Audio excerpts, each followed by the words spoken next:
And welcome, welcome, welcome. This is Peter Winnick. I'm the founder and CEO of Thought Leadership Leverage, and you're joining us on the podcast today, which is Leveraging Thought Leadership.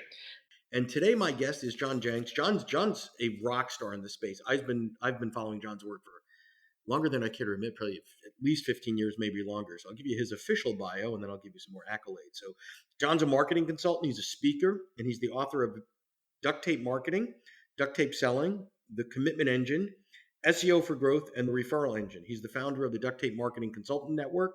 His latest book, The Self-Reliant Entrepreneur, 366 Daily Meditations to Feed Your Soul and Grow Your Business, is a daily reminder to entrepreneurs that a better you makes a better business. So John's sort of a legend in the business, and I'm really happy that he is choosing to spend some time with us today. So welcome aboard, John.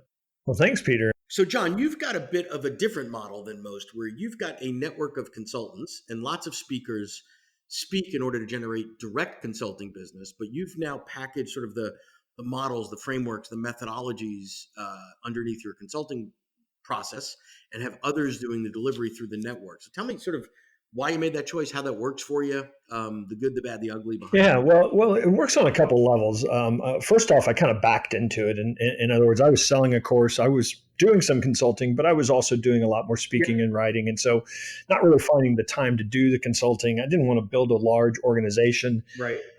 People started, independent marketing consultants and agencies started coming saying, hey, we want to use your course, your methodology, your materials to work with business owners. So like I said, I kind of backed into that and created the Duct Tape Marketing Consultant Network. We have about 150 consultants around the world today that are now working with, at any given time, thousands of small businesses. So in a lot of ways, it did allow me to kind of further my mission of helping small businesses, but it also kind of took us out of building a consulting organization.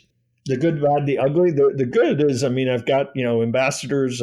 They support the mission. They are actually, working with small business owners. They're great people that love collaboration. So in a lot of ways, it's been really fun to build a network that between you and me is less about me now than it certainly was, because now, they contribute and they're starting to create their own IP and things of that nature. So what's interesting about that is that the classic model of, John's the rock star, John's the author, John's the dude, right? And then you book John, you pay a whole bunch of money for that because you get a premium for that, is different than when they have the trust and faith in the network to book, Fred in Cleveland or whoever, and realize that as being part of your network, the burden is on you, John, to have screened and validated, make sure he's quality, make sure there's some consistency in terms of following a framework and methodology. So what's the any of the challenges in terms, because I've seen other folks do this with coaching networks where there's, like any business, there's good and bad, but, finding the right people to follow in the right way and deliver a way that satisfies clients. Yeah, I think you hit, those are some of the key points, but it also, I think, for us, we learned that we've got to build infrastructure around it. I can't guarantee that somebody's going to deliver exactly like I would, in every situation. But the more training, the more connecting, the more, real in-person events that we do, the more support that we can give. It helps maintain the quality of, what our point of view is or how we would do it, kind of thing. But obviously that takes staff and that takes a willingness to invest in days, of in-person events and things. So it in some ways it comes at a price. And the other option certainly is that there are people out there that sell the weekend certification training course, and good luck.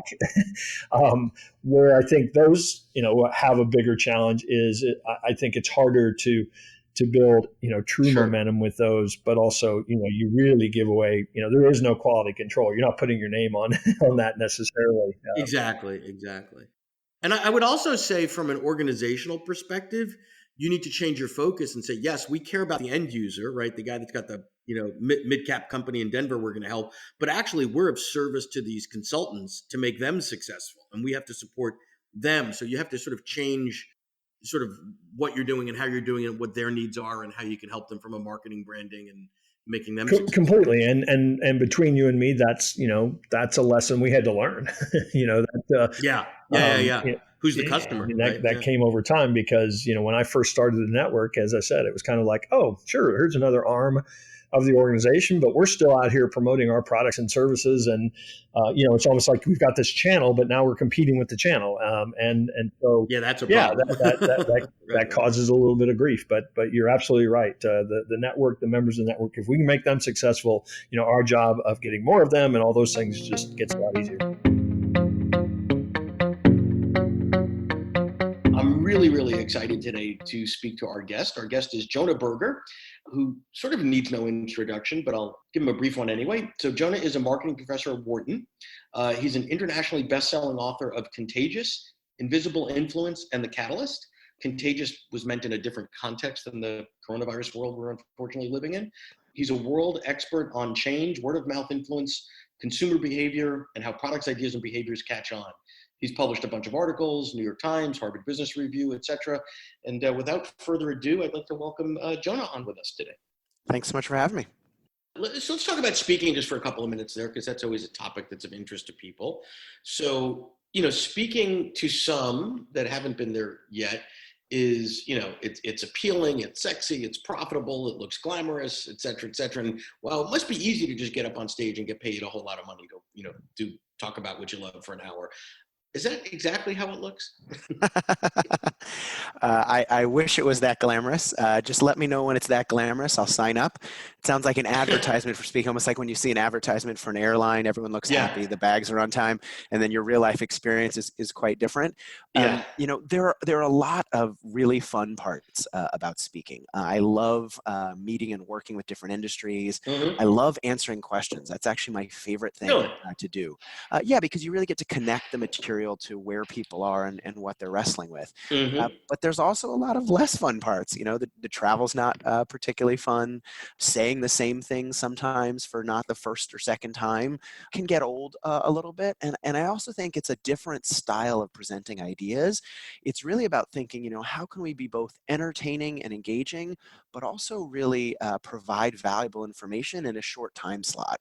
Sometimes someone will say, oh, we have 30 minutes, can you both entertain people and give them, 5 key takeaways that they can, transform their business tomorrow. And that's a big ask in 30 minutes. Yeah, but no pressure. yeah. And by the way, there's 4,000 of them, and they were out till 2 a.m. last night drinking in Las Oh, Vegas. yes. But good luck with Yeah. that. Yeah. You go for it. And so, Yeah. there's a different time, as you just pointed out, different time slots are more and less challenging. So I think there are a lot of really great parts, and there are also some really challenging parts. But I think the fun for me has been learning that new skill. It's made me a better teacher, as a presenter in other contexts, and it's been fun to kind of get better at that area that I wasn't necessarily as good at to start with. So talk about sort of two pieces on the business side of speaking. Number one is a sort of deal origination, sort of bureaus versus direct. And then the second piece is the weirdness of speaking in terms of the economics, where it's interesting, theoretically, when you buy, a 6-figure Mercedes, you intuitively know some of the major differences that it has between that and a $20,000 Hyundai. Not so much with speaking, like sort of the supply and demand rules are a little goofy. So what's been Yeah, your experience I'll there? often get an email where someone will say, "Hey, can you come and speak at this event?" And I say something along the lines of, I'd love to, I'd be happy to. Here, unfortunately, I can't do so much travel. Here's the sort of standard rates. And someone will say, "Oh, but we, found someone else that was willing to take, 1/10 of that amount. Can you speak for that?" And it's like, well, first of all, I'm honored that you reached out. Like, I would love to help, and if you were, my next door neighbor and all I had to do was walk out my door, walk to your house, I would be happy to do that event for free, right? I mean, Right, and I think right. this is actually, and probably many people have talked about it, but I think this is the challenge where I feel really bad about turning people down, because it's not about the money, right? But in some sense, you can't do everything. And so the money ends up being a way to choose, if you have a limited number of time, there's teaching, there's research, there's family, you can only be on the road so much time. And so you kind of have to prioritize those events that either pay more or that are closer to your sort of own beliefs. And so I certainly take on Sure. some events for free and some Yeah. consulting projects for free, pro bono, if they fit with kind of my worldview.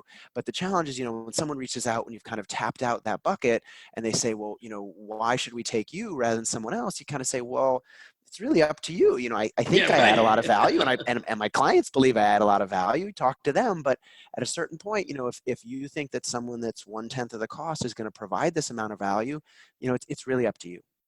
Well, and I think the other side of that is, and this is where I was alluding to before, the higher your price point gets due to market forces and credibility and all that, the easier it is. I mean, if someone says to me, "Oh, hey, Peter, what's the easiest way to generate $50,000 worth of speaking revenue?" I'd say I'd find a speaker that's worth 50K and sell them once versus a $5,000 speaker and have to sell that 10 times, just in terms of the level of sophistication of the buyer, the associations, like you said, you go to your dentist and you need services done. You wouldn't say to the dentist, "Oh, but there's a guy down the road that'll do it for Yeah. 5 cents on the Yeah. dollar." And what do you think, Doc? Like Yeah. it just wouldn't happen. So, but go back to the bureau versus booking direct. What's your experience been? Has it changed?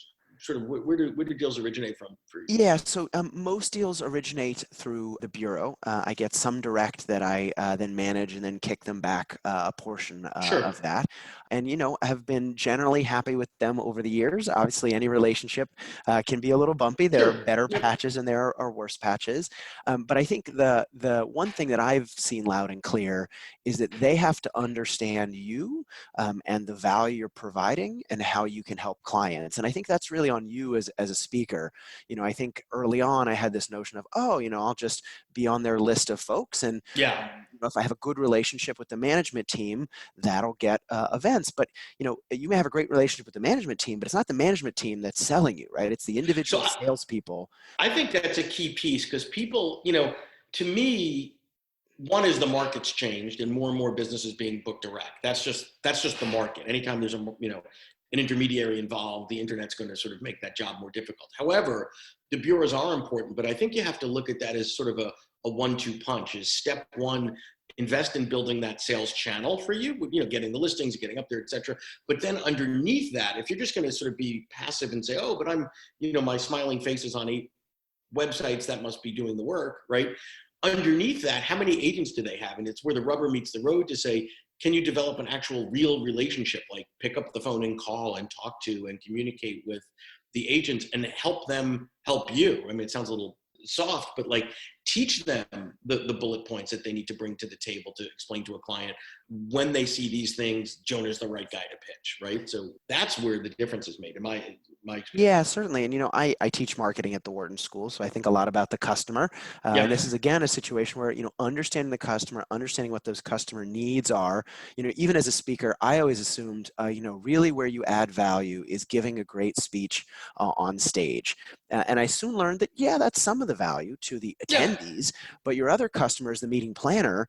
And the meeting planner cares if you're X number of hours there in advance, if there are Yep. no travel delays, if they know where you are, if they can reach you at any time of day or night, their anxiety is allayed. And so that's another Yes. customer that has a different set of needs. And so you may give a great talk, but, I think one person said it to me nicely, they love booking a certain speaker because that person's spouse comes with them and attends all the events. And that's their favorite part of booking that speaker. And, sometimes it's what you do on stage, but sometimes it's all the other things that really add value. If you're enjoying this episode of Leveraging Thought Leadership, please make sure to subscribe. If you'd like to help spread the word about our podcast, please leave us a review and share it with your friends. We're available on Apple Podcast and on all major listening apps, as well as at thoughtleadershipleverage.com/podcasts. I'm absolutely honored to have our guest on today who needs no introduction, but I'll give you a brief one anyway because I found some interesting nuggets on Tom. So today our guest is none other than Tom Peters, who's the author of, amongst other things, In Search of Excellence and A Brand Called You. And I'll give you just one little snippet from his bio, other than one of the quotes I liked, which is Tom Peters is the Red Bull of management thinkers, which is a great quote. But let me give you just a sense of the span and scope of the depth of Tom's work. So in over 40 years, he's done over 25,000 speeches in 50 states, 67 countries, in front of about 5 million people, 7,500 flights. Remember flying? That used to be fun. 5 million miles, 17 books, numerous ebooks, over 10 million books sold, 3,000 blog posts, 75,000 tweets. It goes on and on. So it is an absolute honor and a privilege to have you on today, Tom. How are you today? I'm good, but I am going to correct one thing. Okay. I am not quite Bionic Man, and it's 2,500 speeches, not 25,000. 2,500 speeches. Okay. Well, Yeah. what's a zero become from? I mean, Okay. no, when you said 25,000, I suddenly got exhausted and tired, and I thought, oh my God, that would be about 2 a day forever. Where you checked But your bank anyway. account and said, where'd the money go, right? Yeah, absolutely. Yeah. So pre-COVID, it used to be that you really, really, really needed the bureaus for most speakers. Now you're in a different echelon because pre-internet, they had the clients, sort of supply and demand. They were the market. Then Yeah. obviously things changed and the intermediaries got busted up in travel and any other places. And there's been over the last several years, 10, 15, whatever, less and less of a real need, both on the buy and the sell side. And most speakers today have been booking 70, 75, 80% of their stuff directly, because why wouldn't you, right? Like you don't need an intermediary to muck up the sale. What have you seen changing in that world? And again, pre-COVID, because I think we have a whole suite of unknowns right now. I think I don't have anything to say because you nailed it. Okay. I mean, basically the tools became available and the people were able to sell themselves and the buyer was able to, so it really did become the speakers' bureaus were to a significant degree taken out of those transactions. You look at my bureau, the Washington Speakers Bureau, that's true except for the big dudes. Sure. Because I cannot imagine Tony Blair, or the Obamas sitting over his Apple computer hunting for speeches to give. But other than heads of state, for those of us who are mortal, that's become a big part of it. I want to move to sort of the progressions and the evolutions you've made. So clearly In Search of Excellence, seminal book, game changer, et cetera, et cetera.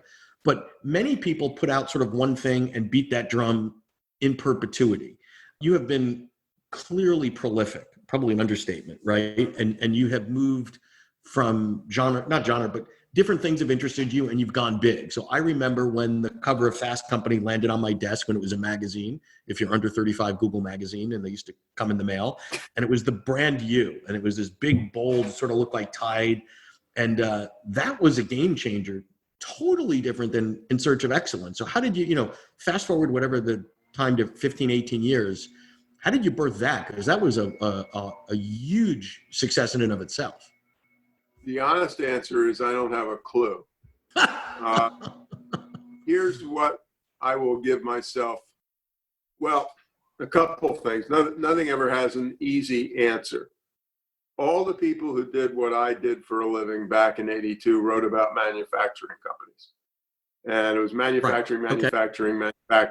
And when I was doing the work for Liberation Management, published in 1992, I woke up one morning and I had read an article somewhere, and 80% of us worked in the service sector, and 80% of the people who work in manufacturing worked in service sector jobs. Right. Nobody had written anything. Excuse the ringing phone in the back. There's nothing I can do about it. So, in Liberation Management, I did things I had never done before. Like I wrote about the advertising agency, Chayat Day. And I wrote some stuff about, nobody had ever said a word about professional service firms. Right. And then I was watching what was going on in the marketplace. And the point of Brand You was that the way I described it to somebody, you will not be able to survive any longer being known as Badge 125 at Hewlett Packard. Yep. People have abused Brand You, which I'd be delighted to talk about. Yeah. You got to stand for something. And I will tell you, there were 3 books that came out at the same time. We did a trio: the Wow Project 50, the Brand You 50, and the Professional Service Firm 50. The best by far in that set was the Professional Service Firm 50, the worst seller of the 3. And this is the most arrogant statement you will hear this week or this month. If people had read the damn Professional Service Firm 50, we could have saved several million jobs. Because what it said was that the purchasing department can't just be a bunch of people wearing black suits and and you need to stand for something. And Sure. if you're in an HR department and you're Right. running a training group, hey, you got to turn that training group into a super professional service firm where 60% of your revenue is coming from outside the company. It's coming and the only one that ever did that was Ritz-Carlton, where turned their training division into a profit center. Absolutely. Well, Disney did it too. Disney did it with Disney University. Yeah, that's true. Right. The Ritz and Disney are the only two. But I mean, the thing that you can't be irritated as an author when somebody goes in a different direction with your work because you wrote the damn thing.